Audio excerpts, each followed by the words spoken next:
Hey, welcome again, everyone, to Illuminating Leadership, where industry and community leaders from around the globe explore leadership and influence in all of its forms.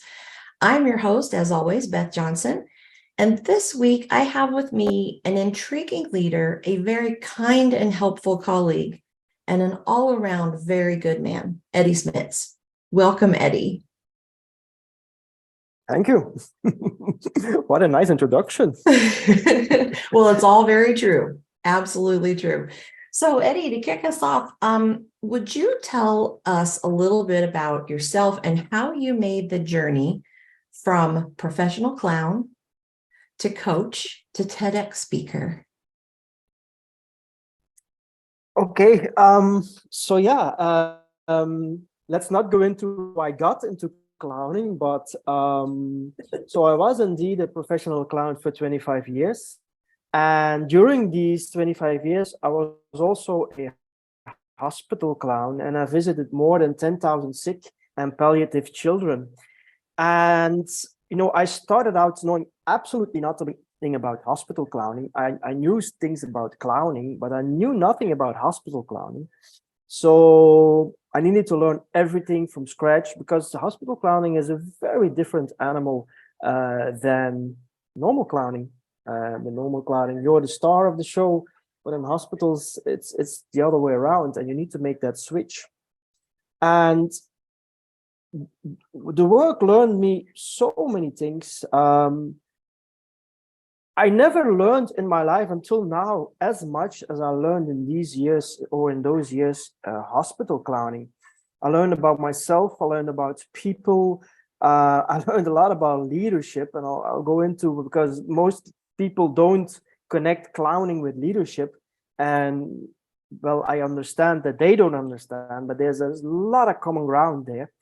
Especially in hospital clowning. Just figure yourself coming into a room where a child is, and you know that child only has a few days to live, but still do the job for the parents, the child, still do everything. That takes a whole journey to be able to do that. That takes not only, let's say, clowning. There's a lot of leadership. There's a lot of even getting into the room. There's so much things that are going on there. And the moment you realize that some things that you do can influence, that's what we're talking about, right? Can influence people and can make them feel better or grow or whatever. That's the biggest thing I learned in this hospital clowning, that I think the biggest lesson is, and I'm always repeating that, people don't know that you want to help them. They don't see it. And as a hospital clown, you need to be able to let them see in advance what you are going to do. And I think that's a little bit what a leader does too. He lets them see kind of vision that they don't see, that they don't understand, they don't see. They want to understand, they want to see. I mean, the parents want to make their child happy, but they don't see how 3 days before it will die, that they can still make it happy, and that it can even help them. So I think that's maybe the most important lesson I learned as a hospital clown, to be able to let people, to give them a vision, and it's not to persuade them. I mean, I didn't persuade myself into the room. I showed them a vision. I told them that, look, if you let me into this room, because that was the first challenge, well, you will not only do your child a favor, but also yourself. We will talk about this long after I'm gone. And well, the proof is there, because until this day, I still receive Christmas cards for people from children that I visited. And that is now, let me think, I stopped in 2008. That's 15 years ago. I still receive Christmas cards. I think that's all the proof you need, right? It is. I mean, that's a lifelong influence. And I like the parallels that you drew there, because what I heard you say was that you have to prepare, you have to read the room, You've got to communicate. You first have to create the vision and then communicate that vision. And in doing all of that, help to alleviate fears and get the kids and the family on board with you, right? Which I completely agree is the exact analogy of what a leader should do in any, no matter where they sit. What a beautiful experience that must have been. It is. And until this day, this is still my vision. This is still my values. I coach the way I did the one-on-ones in hospitals. It's actually this. I always tell people nothing has changed in my work, only my outfit. I only lost the red nose. That's all I did. And I stand by that. And the more that I'm in this business, the more I stand by it, and the more I feel that I can help people that way. So, yeah. Can you tell us who you coach and what your governing philosophy is during your coaching sessions? Yeah, well, I started very broad as a life coach, and I narrowed it down. And then some time ago, I got in contact with somebody through LinkedIn, and he introduced me to positive intelligence, because I didn't really have a coaching system. I just saw the people that were in front of me. I read them. I immediately knew where the root cause was, what the problem was, and then I went to work with them. The problem I had was the first one was that it's hard to convince people, look, I'm a hospital clown, I'm a clown. I didn't have any education like coach things or something. I didn't have that. So that was a problem. And the other thing was that I really felt that if the coaching program was done, or the period was done, that people often just fall into the previous traps they were falling into before the coaching. So during the coaching, everything went well, and you got them to the place that they were.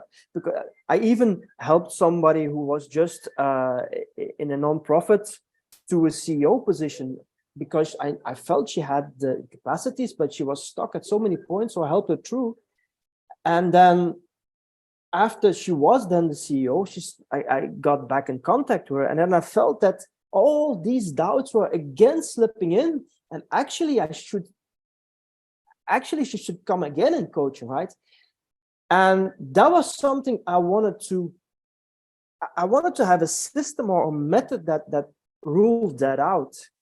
And I was, in fact, developing my own thing as a clown. How did I do it as a clown? Because we just said, right, 15 years after the moment I did something with these parents and children, they still write me Christmas cards. So that means I did something that was sustainable, and that they're rested, and that will be with them for the rest of their lives. And I found that in positive intelligence. And if you see let's say the headline is like handling your challenges with a more positive mindset, that's exactly what a clown does. And I still get goosebumps when I think about it, because what I did in every room, if it was a broken arm, it was not always the dying children, of course, but even when a stupid broken arm for the child, it's a thing, right? It's something that has some impact. As a clown, you turn it around. You see the positive side of a very negative thing, and that puts their mindset also in that. I'll tell you a very quick story. But that child survived, by the way, but that's not important. But of course, with chemotherapy, the hair falls off, right? And I also am bald. So I come into this room, and the atmosphere was not great, but yeah, that's never it. And I immediately, it was a boy. So I immediately say, hey, you have the same hairdresser as me. And in the beginning, it's like finding out what. And then I started, hey, but that's cool, because you don't need hair gel, you don't need a comb, and you're incredibly handsome, right? So I turned this thing. I know these kids have a problem with the bald head, they all do. And I turned this thing around, and when I left the room, he was bragging about his baldness. That So is that's influence, Eddie. Yes. that's influence, and that's the effect you have as a clown, and that's also the effect I want to have as a coach. And that's, like you say, that's influence, but it's influence in a good way, in a way that's natural. I think, I don't know, I can, and that's the clown way. That's just the clown way, and Well, that's what I found. Yeah. I love that you say it's natural, because one of the questions that popped into my mind sitting here was, how do you explain positive intelligence and a positive mindset to the CEO who says, "Bah, mindset has nothing to do with it. It's all about tenacity and hard work and so Yeah. forth." So, because I understand positive intelligence is finding that balance between both happiness and performance, right? And shifting the negative thoughts into positive. So, Yeah. how would you coach, especially that high level kind of jaded leader? Well, I always keep it simple, and I mock myself. I mean, I don't take myself seriously. That's what I mean by that, and that's also what I did as a clown and what I do now. And I tell them the story of a balloon, and I tell them, look, what you are doing is blowing so much air in your balloon that it is so tight, and maybe that's nice to see, maybe it shines, but the least that will happen with your balloon, it will pop. Now, if you don't blow it up that hard so that you can manipulate it, your balloon won't pop. But what you are doing is putting so much stress on your people, and you are putting your influence, you're putting everything with your influence, and you shout and you do this, you're this tense balloon. You need to let some air out of the balloon, and that will solve your problem. That's how I explain it. That is a phenomenal analogy, because as I'm listening, I'm thinking, you let that air out of the balloon, all of a sudden it becomes malleable. It becomes there's more movement to it, and aligning that with people then feel like they've got some room to adjust and to ask questions and to contribute. Of course. Now, That's the way. that is a fantastic story. Now, I think you covered that in your TEDx speech too, didn't you? Didn't tell the story of the balloon, but I told them the three things that I found that were most valuable in leadership, and the first rule is that it's not about you, and that's also that's the first thing in hospital clowning, and that's also, for me, that's also the first step in leadership. It's not about you, it's about the people you lead, you want to help. If you want to have a good team, then let your team perform, and it will rub off on you automatically. I mean, if you're on a rowing boat, you can do two things. You can shout, or you can help them row. But what do you think that will go faster? it's Another fantastic analogy. It's yeah, but I love analogies because they are simple, and they put, and that's what I say, you have to just let them see the vision and explain it to them, and if you use analogies, yeah, mostly it works. Yeah. Do you find that a lot of leaders that you work with or run into have a mindset that comes from, and I'm part of that group, that was how we were trained coming up in our corporate roles, which is, when you're put in the leadership position, everything falls on you. And that is stressed so strongly without accompanying mentorship or training, that you begin to think, well, if it all rises and falls with me, then I have to take care of everything, and my people will just have to come along because, I'll be held accountable. How do you help those folks see it's okay to let go of that and to trust their team? Yeah. Well, I think the most important thing is that you can't. I'll use another analogy. Oh, since I'm at it, as you asked me, you can lead the water to. You can't lead the horse to water, but you can't make it drink, right? And I think that's a little bit. If some people just won't get it, and maybe they will get it after a while, but I really think that some people are not ready to lead and are not open to learn how to lead. And these people you can't help. And it's not even their fault. They just can't see it. Or they just haven't experienced another way to do it. That's also a fact, right? If you experience another way and you see, oh, this works too, and this works better, and less stress. So at some point you need to show them, or you need to, it's not convincing. It's you know, if you feel that they are not open to it, I believe that you can't work with them. But that's just my opinion as a coach, and I try to avoid these people. I have now one I have in my program, and to be honest, I've wanted to say to him already 3 times, I'm going to stop with you, is no, but I still don't, because he's my training object. I consider him as my trainer, which is because he throws so much things at me that I now have something. No, I'm not giving him up, because he throws so much things at me that I have to see what I will do with it. So he always starts to talk about me. He's so happy with that I'm helping him. And then at some point I said to him, look, I'm not going to say his name, but it doesn't matter. It's not about you, guy. You're always talking about me. And he's so happy because I give him a serious discount, and yeah, I will do this for you, I will do this for you. And then at some point say, well, wait, you're talking about me. We are not talking about me. I'm talking about you now. So he has to, and that's what a leader also has to do. A leader has to constantly look in the mirror and see, because leading means you're giving the example, right? That's leading. I mean, you do something and the other follow. But if your example is not okay, well, you get people that are not okay. If you lead in a certain way, you get people that will follow you in a certain way. Right. And then most of these leaders say, why are my people not listening to me? Well, then as a leader, you're not listening to yourself. That's the only reason. Oh, that's very powerful. That I love that. If your people aren't listening to you, it's because you're not listening to yourself. Yeah. It comes down to that, yeah. It really does it. And the other thing you said, that as you're trying to work with this particular client, is you left yourself open to learning. Like you wanted to cut him loose because he wasn't willing to, or didn't seem willing to let go of the fear and let go of the,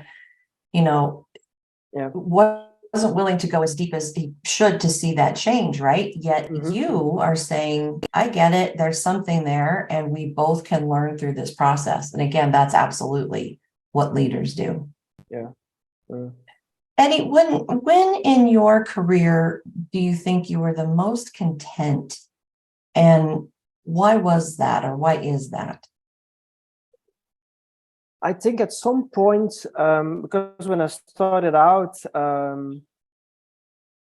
I really had to say that savings were quickly gone, because I had to invest in material and stuff as a clown. It all sounds simple, but it is a business, and I was really making no money. I remember that I was at a gas station with 20 euros, and I had to divide the 20 euros for 10 euros to get some food and 10 euros to have some fuel. And so that I can go to my gig, and luckily they paid me money, and that was the lowest point that I had in my career. And at that point, they often say when you hit rock bottom, you can't fall deeper, and the only way is up. And I think that was a point in my career, but I realized it afterwards. And that's often so, that you just realize it afterwards. But then I started to just do things and just follow my guts, actually. And I think the most happiest I was around, at some point, because my mother and father were also very skeptical when I told them, I want to be a clown. I had a good job as a teacher. I gave the job up to be a clown. I mean, as a parent, I can now only understand that they were really not happy with it, but okay. And at some point, I told my mother, because I had my ex-wife, now ex-wife. So, and I told her, we are going to build a house. And that was a moment for me not that I was going to build a house was nice, because I finally was making some money, but her reaction for me was so nice, and she just was like 10 seconds, she didn't say anything. She was like, and I saw her thinking, what do you mean you're building a house? Are you making money with the things you are doing now? That's impossible. So that was the point for me. And from then off, she looked in another way. And I think my father was earlier was a fan, and he started to go to gigs with me. I think at some point he knew my shows better than I did. But for me, that was the turning point, that I was making money with it, that I was doing the thing that I loved. So for me, that was the highlight of my career, and it lasted a few years. Yeah. So the knowledge of, okay, finally I can make my money with the thing that I love doing the most in life. So that was a great moment. Yeah. You know, we have found on our journey together as coaches, the thing that you probably heard like I did all my life: do what you love, follow your dream. Don't, Yeah. don't take into consideration what other people think it's about you. Well, here I am at 56, and it took me until 54 to figure that out, to understand that it is awesome when you do that, when you follow your gut. Yeah. And live that dream, that more contentment, that elusive happiness, contentment, and joy that you've been seeking all your life, all of a sudden just falls into place. And it doesn't have anything to do with money and things. No, not directly. No, not directly. Yeah. And if I can add, and I have always told this to people, I've always been honest to that. It is effing hard. I mean, from making the decision in 1991, which was before internet, until I was making money with it, which was like 10 years from then, it was hard. It was like, when I look back at it now, I still can't believe that I did it. I told the story yesterday about some things that I did, and he said, were you crazy? I said, yeah, I was crazy, but I had to. So that was such a hard journey, especially the first years. And you get through it because you're so passionate. That's why you get through it. And that's also why I now in my coaching business, I am going through it, because I am so passionate about helping people, and I see the results that people have when I coach them. They become other human beings, literally. Yeah, I mean that. Yeah, so that's why you hold on. And I know that from your coaching, and from being, we've been colleagues now for 2 years, something like that. If you had to go back, Eddy, and tell your 18-year-old self one thing, what would that be?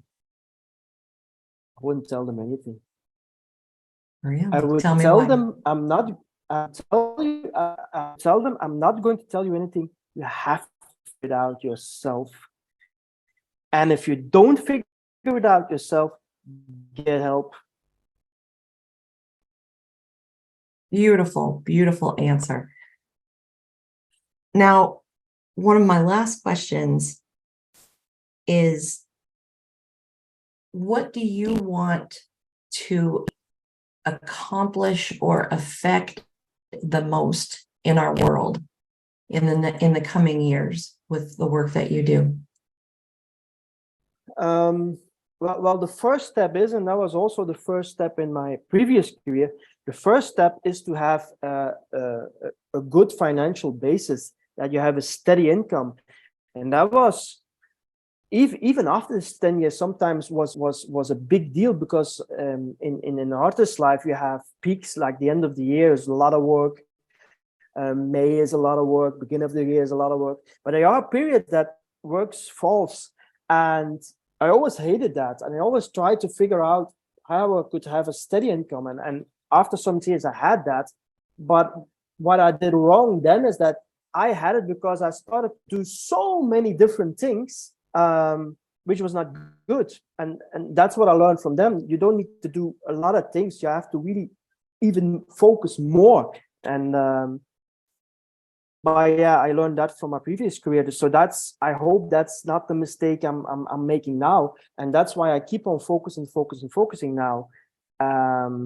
So that's the first step I really want, is just have that financial basis, which I don't have yet, in my coaching career. Once I have that, we'll see what happens. And I'm really not a planner, and I never was. I set a goal. I try to get the goal. If I don't, I learn. I see what I did wrong, and I start over again. I did it in my coaching's career already a few times, starting from scratch. And I really think that's the way it works. You have to go through the motions. My former colleague always did. You have to do the miles. He was a stand-up comedian, and he always said you have to do the miles. You have to have the minutes on stage. It's like, when you want to be good, you have to have like 2,000 minutes on stage. Then you become good, and he was right. Well, And that's that also is, why my yeah, go ahead. no, that's also why I wouldn't give an 18-year-old advice, because I would just go and say, go on stage, do your thing. That's what you need to do. I can't give you an advice. I cannot. Maybe technical advice, yeah. I mean, in clowning, I can learn people how to clown. If they come to me and say, "Hey, can you learn me clown techniques?" Yeah, with all pleasure. But I can't say them what they have to do with their lives or their careers, or that I won't do. They have to figure it out themselves. They have to do the miles. Go on stage, make your mistakes, tell a joke, and hopefully nobody laughs. So you know, oh, there's something wrong here. That is one of the most beautiful exercises that I have learned probably in the last 10 years. Is mistakes are fantastic. You don't like them, they immediately sting, and you immediately go to that negative thought pattern that we talked about earlier. Yet when you can get distance from them and look back on what you learned, it's a thing of beauty.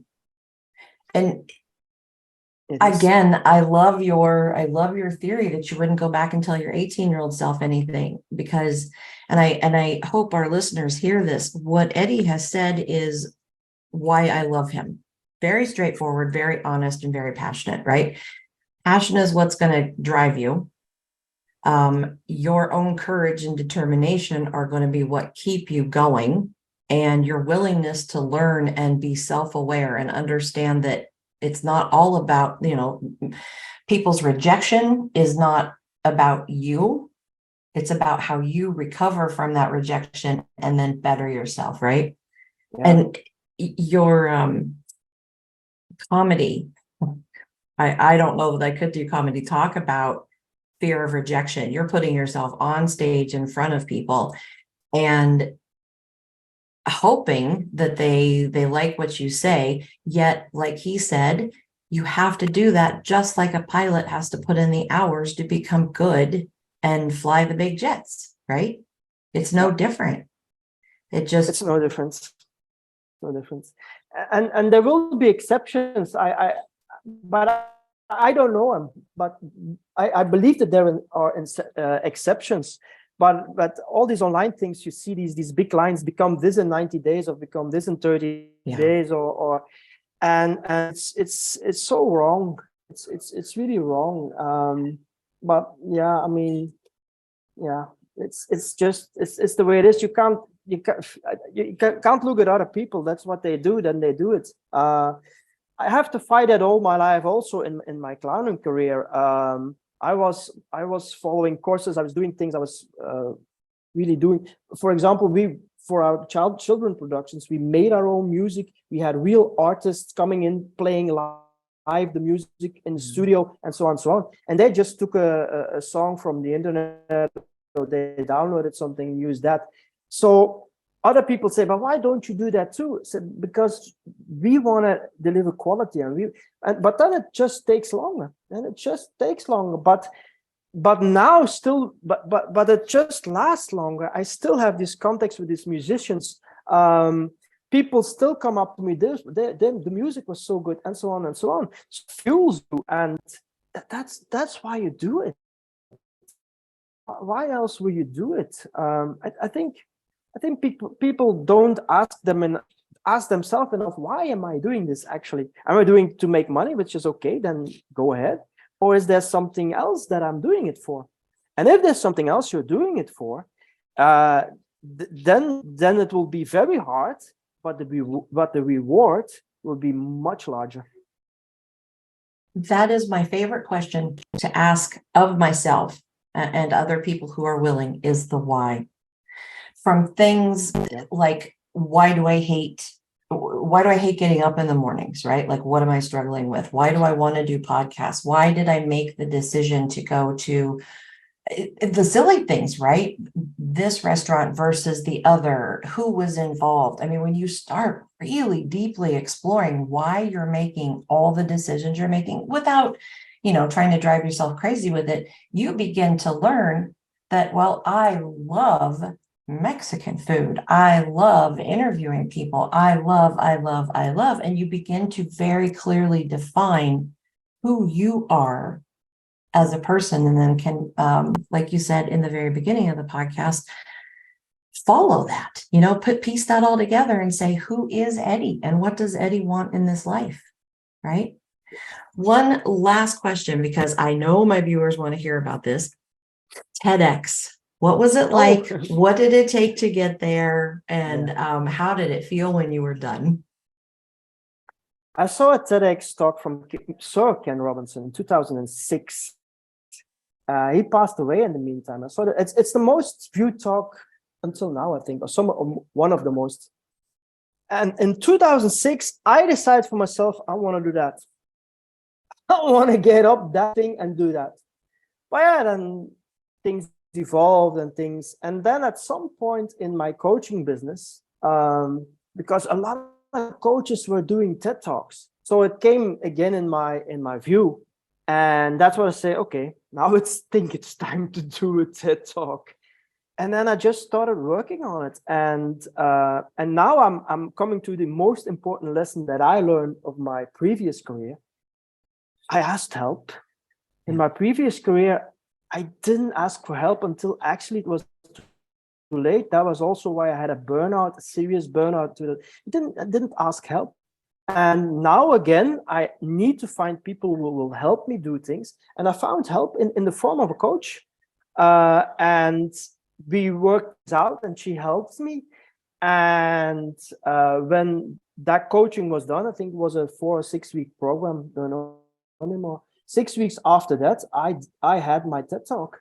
It was booked. And I never could have done it without her. I could have done it. But probably it would have taken me 5 years, maybe 10 years, I don't know. But at least a year or 2, 3, at least. And so what for me is the biggest lesson out of my previous career is get help and work with people. And that's what I have to start doing now too. But of course, it takes some time to find these people. That's also now I'm starting to look for people to really help me, to partner up actually. So that's, for me, that's the next phase now in my coaching business, to work with people, to work together, not to employ them, to really work together with them. So that's awesome, Eddy. I know you'll find them. And I'm also very glad that you shared that lesson, because in addition to understanding who we are, once you get there, we're not always meant to do it on our own. And it sounds like you were a person who said, I'm going to figure this out for myself. I've got that tenacity and that drive and that determination, but reached a point where it's like, I also have a vision and I want to reach that vision a lot sooner. And the only way to do that is to develop a relationship and find someone who's been there before and basically have them mentor and coach you through it, right? Awesome. I was working 7 on 7, and then I found somebody I worked with, and that we had. I'm going to have this part edited out, but I completely lost. I didn't hear any of that last sentence that you said. So I'm going to stop for a second and then have you start over so it's easy to edit. Okay. From where do I need to start, because I don't know what you didn't hear. Do you remember what you were just saying? Was it about helping or getting help or? Yeah, it's something about Don't know. 707 you were bringing Oh, up. yeah. Okay. Yeah. So in my previous career, I was working 7 on 7. I was working all the time because I was doing so much things myself. And then at some point, I found somebody to work with, but it was too late. We had some very good years, but at some point for me, it was over. And that's when my burnout kicked in. So yeah, just if there's something I really, really don't want to do again is do the whole thing by myself. I really want to help from people, want to talk to people, work with people. Yeah. Awesome. Eddy, listen, where can people find you online, especially those folks who are looking for your style of coaching or who would like to partner up? Two things. LinkedIn, just Google my name and I'll pop up. Or my website, eddysmits.com. That are the two easiest ways. And I would say just let's have a chat and see where. And in case you haven't noticed, folks, Eddy is fantastic to chat with, very open, and like I said in the beginning, extremely helpful and kind. So I do hope you reach out. Folks, that's it for another episode of Illuminating Leadership. I so strongly believe that everyone, despite your title or your station in life, can lead where you are planted.